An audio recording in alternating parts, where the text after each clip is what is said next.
Good morning বন্ধুরা, সবাই কেমন আছেন? আশা করি সবাই ভালো আছেন, আমিও ভালো আছি। তো আজকে রবিবার ছুটির দিন, তাই একটু লেট হয়ে গেছে আমার ঘুম থেকে ওঠার।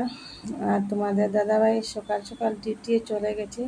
তো এখন কি করা যায়, আমি একটু চা বানাইব, মানে একটু চা খাবো। এখন চা খাওয়ার পরে দেখি রুমের কাজগুলো কি করা যায়। রুমে তো কাজ আছেই, কাজ তো করতে হবেই, কাজ না ছাড়া তো কোনো কিছুই নাই। তো আমি এখন চা বানাইবার লাগিয়া রেডি হয়ে যাচ্ছি বন্ধুরা। তো দেখি কি করা যায়। এখন চা বানাইমু দুধ দিয়ে।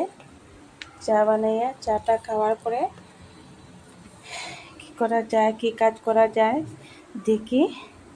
কাজ তো করতেই হবে, আজকে রবিবার দিন, একটু রুমে কাজ বেশি থাকে। তো কে কি করলে সবাই কমেন্ট করে বলবে। আর সবাইকে এখানেই টাটা, বাই বাই।